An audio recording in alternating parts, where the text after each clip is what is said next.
Hey y'all, welcome back to the channel. Today we are going to be stuffing our 1 month ahead binders.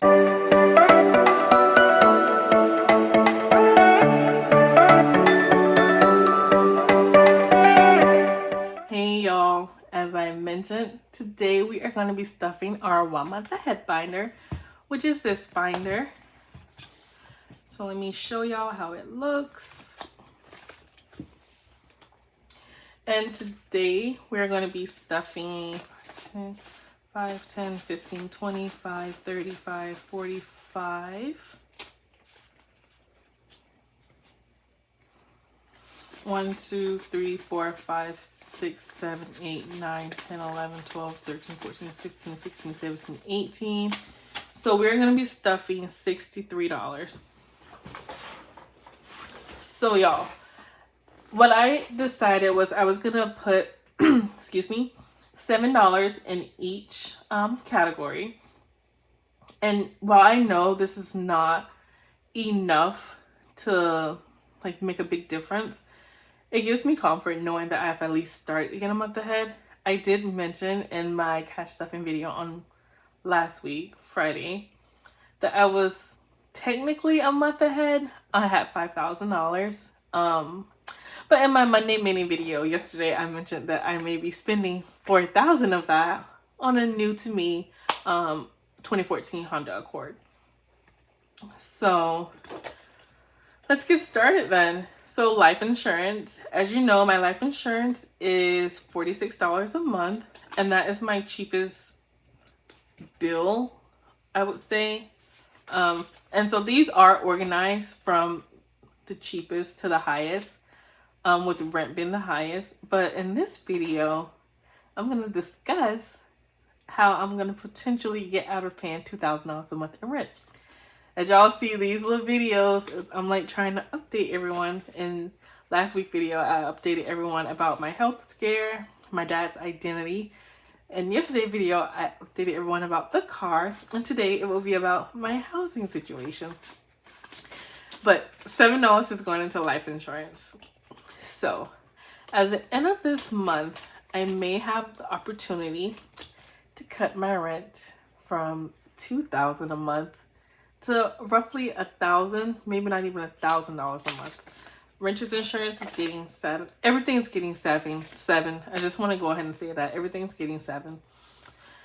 And y'all, if that happens, it's gonna be amazing, because not only will that save me. Oh, it's ripped. I'm like, why is this not going in? It's because it's ripped. Not only will it not save me $1,000 from rent, it will also decrease I will no longer have to pay utility or electricity. So that's FPL. I no longer have to pay Spectrum.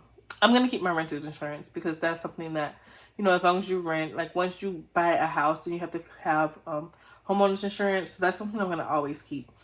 But I'm no longer going to have the $165 FPL bill and the $87 Spectrum bill.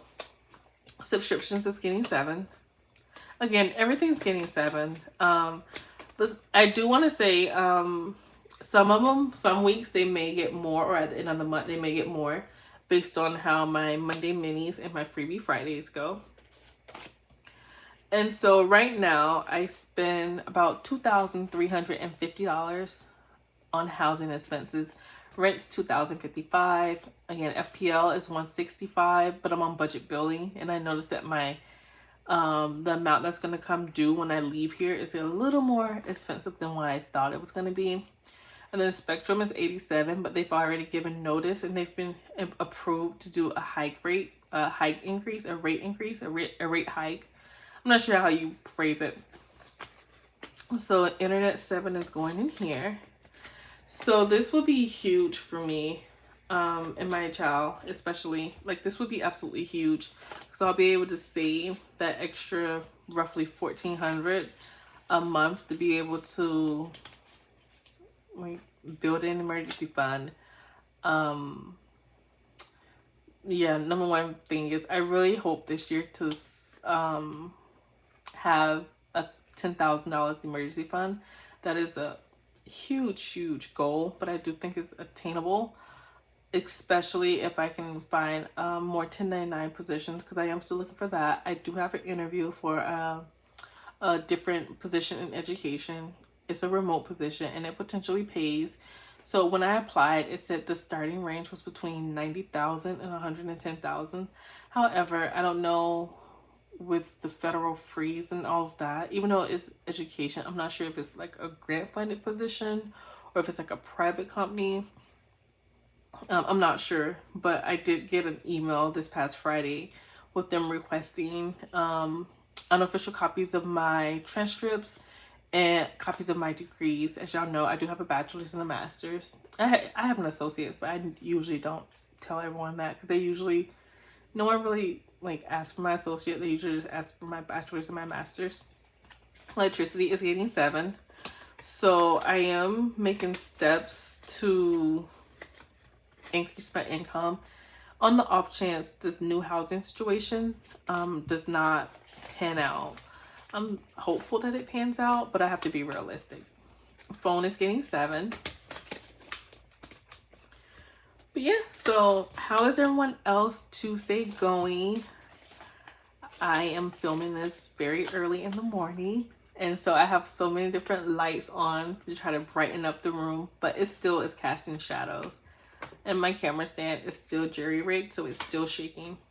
So y'all, I don't even know if I need this for student loans, because I did apply for public student loan forgiveness. I applied back in April of last year, but nothing has updated on the student aid website. They transferred me to Mohila as my student loans, but I'm not counting on it just because it's like been 6 months, 10 months, and I haven't heard anything. So I am putting money into this, and I did create a category for it just in case they're like, nope, you don't qualify, or you know, something. Daycare is getting 7. As I mentioned in my cash stuffing, I do not pay for daycare, but in the off chance that I ever have to pay for it, I do want to have like something set aside.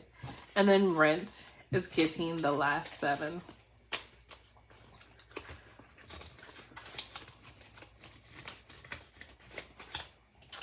So that is our 1 month ahead binder. I'm not sure how frequently I will be able to stuff this binder, but I'm hopeful that I'm at least able to stuff it once a month, or maybe multiple times a month. We'll find out. So that is the end of the video.